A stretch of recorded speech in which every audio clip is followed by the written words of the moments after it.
Salut la famille, j'espère que vous allez toutes et tous bien. Bienvenue sur la chaîne Jeunesse et Diaspora TV, c'est le 7e fils pour vous servir. Aujourd'hui, on va parler d'un sujet très intéressant. Un sujet qui touche beaucoup de jeunes et qui fait beaucoup de mal dans la vie des gens. Oui, on va parler de la procrastination. Oui, c'est un sujet qui n'est pas forcément abordé par beaucoup de gens, même sur le net, mais qui fait beaucoup de dégâts. Donc, c'est ce que je vous propose aujourd'hui. Dans cette vidéo, on va aborder les caractéristiques de quelqu'un qui procrastine, les inconvénients, les méfaits de la procrastination et bien sûr, comment est-ce qu'on peut combattre ça. Parce que c'est très néfaste, crois-moi, franchement. Si tu es quelqu'un qui procrastine, comme moi je l'étais avant, accroche-toi et débarrasse-toi vite de cette habitude. Et bien sûr, avant de commencer cette vidéo, toi-même tu sais, je vais te demander un petit service. Like cette vidéo, partage-la au maximum et surtout abonne-toi pour soutenir la chaîne. Aussi, n'oublie pas d'activer la cloche de notification pour ne rater aucune autre vidéo parce que oui, chaque samedi à 18h30, je propose sur cette chaîne une vidéo où on traite d'un sujet qui touche particulièrement la jeunesse. Restez connectés, c'est parti.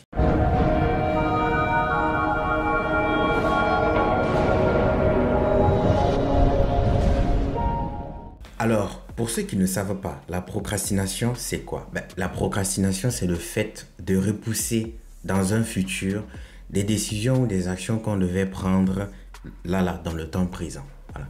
C'est souvent dû au fait que ces décisions ou ces actions qu'on doit prendre sont jugées un petit peu ennuyeuses, difficiles ou encore désagréables. Du coup, on trouve toujours des excuses, voilà, pour se dire, bon, après, demain, je le ferai. Voilà, par exemple, un truc simple. Oh, tu sais que tu dois nettoyer ton appartement. Tu es seul célibataire. Tu n'as pas de fimbi. C'est dur quand tu rentres le soir. Mais vraiment, on a beaucoup de souffrance. On a beaucoup eu la tort. On a souffert. On a tellement souffert maintenant. Je rigole.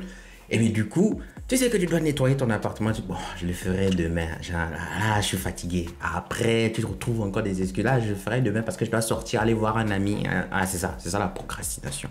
Et du coup, ce genre de choses peut s'appliquer à toutes sortes de tâches. Des tâches qui sont de plus en plus importantes dans ta vie, un travail ou autre chose. Eh bien, les inconvénients de la procrastination, c'est quoi? Eh bien, la mauvaise gestion du temps.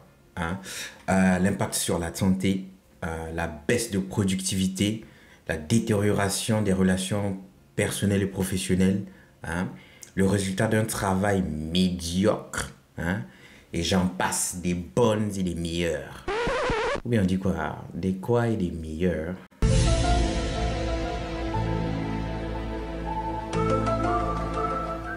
Ah bah shift, abi. Bref, français, papa.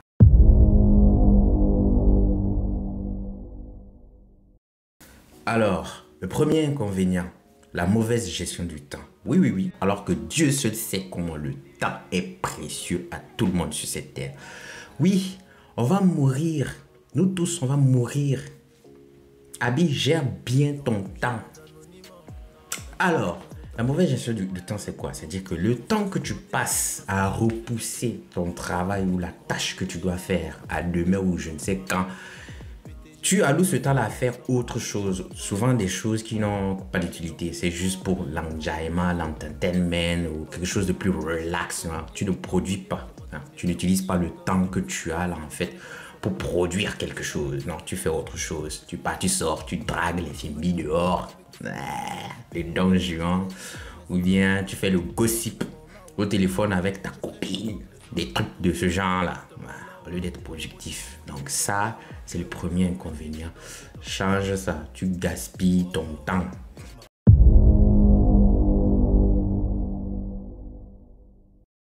Deuxième inconvénient néfaste de la procrastination, Abi. En fait, c'est le résultat d'un travail médiocre. Le fait de faire ton travail ou ta tâche à la dernière minute parce que tu as passé ton temps à repousser l'échéance là, ça fait que tu bâcles le travail à la fin. le résultat, il n'est pas bon du tout. Tu fais des erreurs que tu aurais pu éviter si tu avais commencé à travailler dès le début. À prendre ton temps petit à petit. Mais non. Je prends un exemple. Tu as une semaine pour faire un exposé, un travail, de présenter un travail où je ne sais quoi.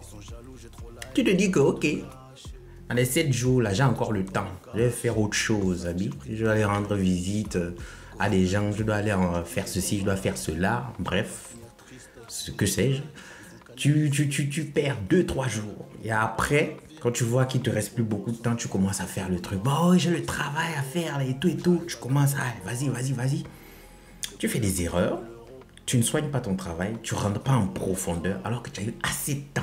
Mais tu avais dit que non après. Parce que c'était un travail, c'est chiant, c'est ennuyant, désagréable et tout. Et du coup, tu as moins de temps à allouer à ton travail et tu fais moins d'efforts, tu fais de moins bonnes choses, ainsi de suite. Et du coup, à la fin, quand tu présentes ton travail, on te dit, ah, Abi, tu as eu 7 jours pour faire ça. Et c'est la bouillabaisse là que tu me proposes. Tu vois ta vie comment elle est? Elle m'inquiète. Tu vois, ça c'est le résultat, encore une fois de plus, de la procrastination.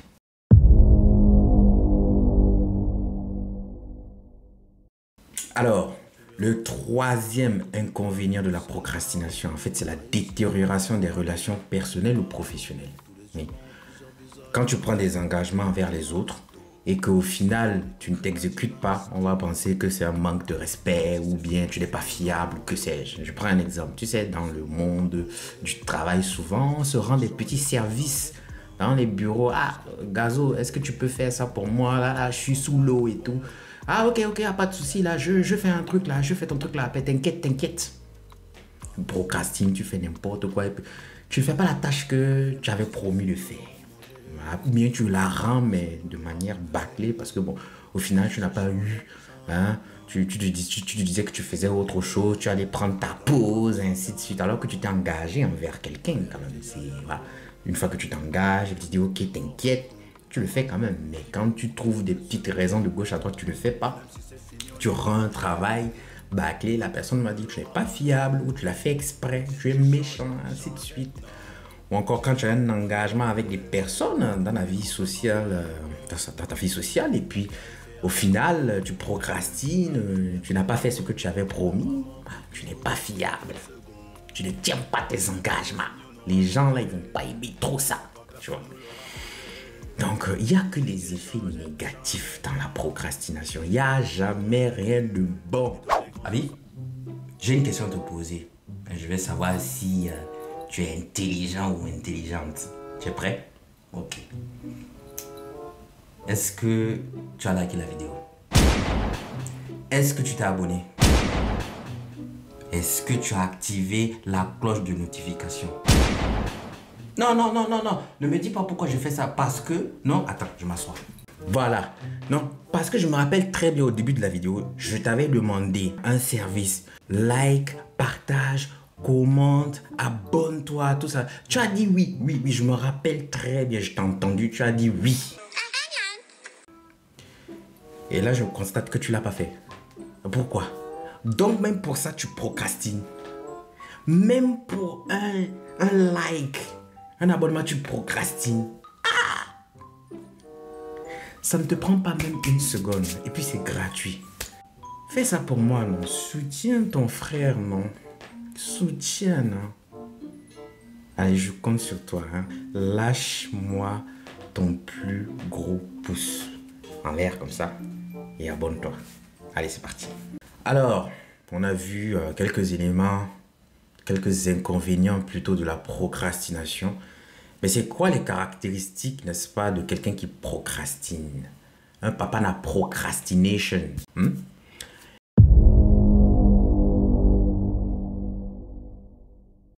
Eh bien, première caractéristique importante que je peux relever ici, c'est la paresse. Oui, quelqu'un qui procrastine, souvent il est paresseux. Très souvent, il est paresseux. Oui. Le fait de se décarcasser, là, d'abattre un travail, là, ça le dérange, Abi. Lui, il aime sa chill era, you know. Il aime bien se la couler douce. Petit verre de vin tranquille. Il n'aime pas les problèmes. Oui, comme moi, je n'aime pas les problèmes. Mais voilà, souvent, c'est pas bon. C'est la paresse qui souvent en pousse les gens à procrastiner. Ouais. Donc, il y a un travail à faire à ce niveau. Si tu as tendance à procrastiner tout le temps, il y a des gens qui le font tout le temps. Ils ont tout le temps des excuses pour ne pas faire telle ou telle chose. Remets-toi en cause. C'est que tu es paresseux. Quand il s'agit de fournir un effort, tu n'aimes pas. Donc, change ça habit. Hein? Sinon, c'est la vie qui va te changer.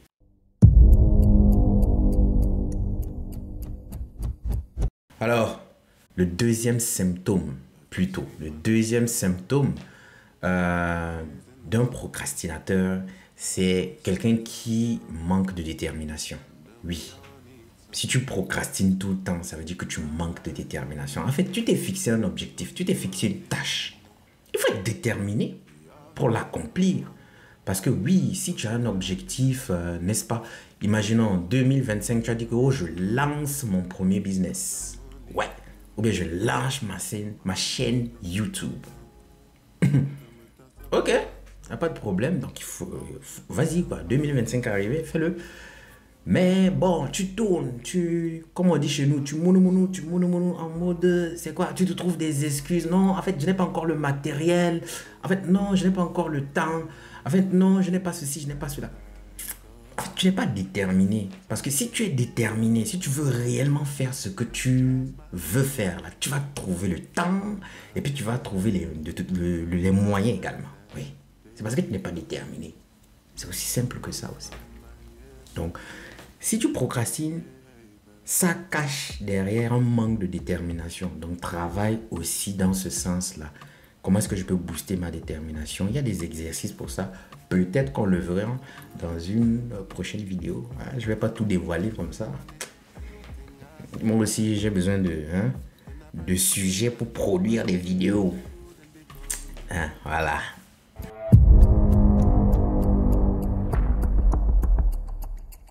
Alors, le troisième symptôme que j'ai choisi, qui est caractéristique justement de la procrastination, c'est le manque de conviction.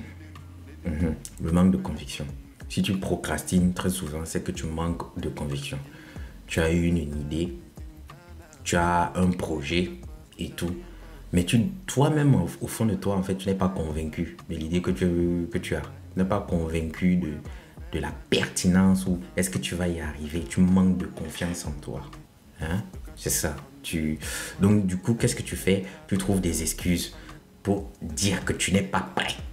Tu n'es pas prêt encore. 2025, là, certes, mais oui, je n'ai pas encore prêt encore. Je n'ai pas encore tous les éléments. Quand on se lance dans des choses, la plupart du temps, on n'a pas tous les éléments en main. On n'a pas toutes les solutions, mais on se lance d'abord. Et par la suite, on se corrige. Tu vois?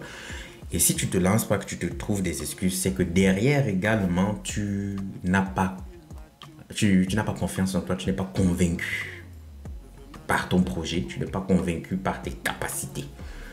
Donc, cherche aussi à changer ça.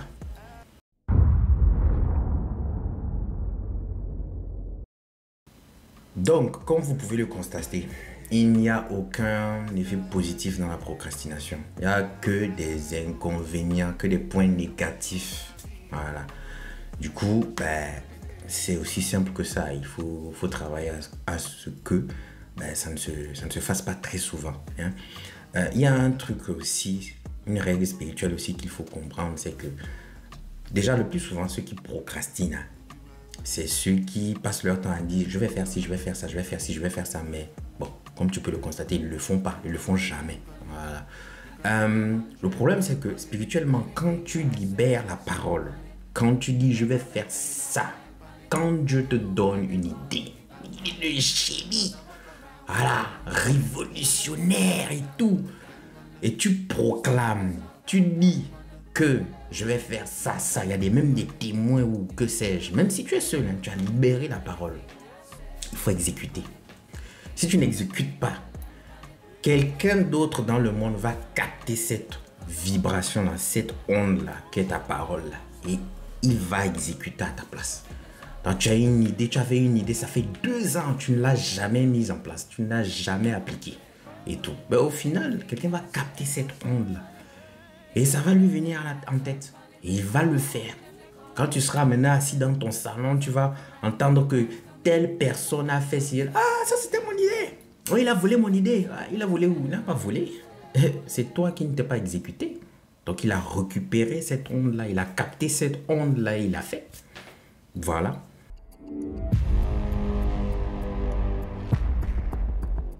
Du coup, toi, en tant que jeune, quand tu procrastines, ça ne t'apporte rien de bon. Tu ne bâtiras rien de concret, rien d'intéressant avec ça. Le fait de chaque fois perdre le temps en repoussant les échéances et que puis lorsque tu fais ce que tu dois faire, ton travail, que sais-je, c'est mal fait, c'est bâclé, c'est vraiment pas à la hauteur de ce qu'il faut. Tu n'iras nulle part avec ça, avec un comportement comme ça. Et tu vas, sans mentir, rater tes projets, rater ta vie d'une manière dans cette pratique-là, en fait. Donc, tu sais que quand tu prends de l'âge, tu as un peu plus d'expérience, et tu sais que la procrastination ne te ramènera nulle part. Donc, tu te décarcasses un peu. Mais le pire, c'est que quand tu es jeune et que tu procrastines, tu n'as aucune idée du mal que tu te fais, en fait. Le pire avec la procrastination, c'est que on ne sait même pas ce qu'on est en train de provoquer, la catastrophe derrière qu'on est en train de provoquer avec ça, en fait, tu vois. C'est ça, c'est un poison qui te tue à petit feu. Donc, s'il te plaît, si tu connais quelqu'un qui procrastine ou que toi-même tu procrastines, fais tout pour arrêter ça. Fais tout pour arrêter ça. Crois-moi.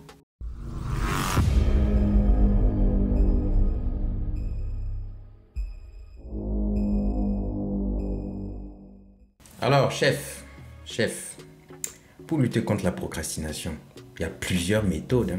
C'est principalement de la gestion du temps. Il y a plusieurs méthodes. Il y a une méthode qu'on appelle la méthode de Pomodoro. Ouais, je sais pas, c'est le nom de quelqu'un ou c'est le prénom, c'est le nom de quelqu'un. Je sais pas comment quelqu'un peut s'appeler Pomodoro. Anyway, il y a la matrice d'Eisenhower. Il y a encore la méthode des 2 minutes. Il y a tout plein de trucs.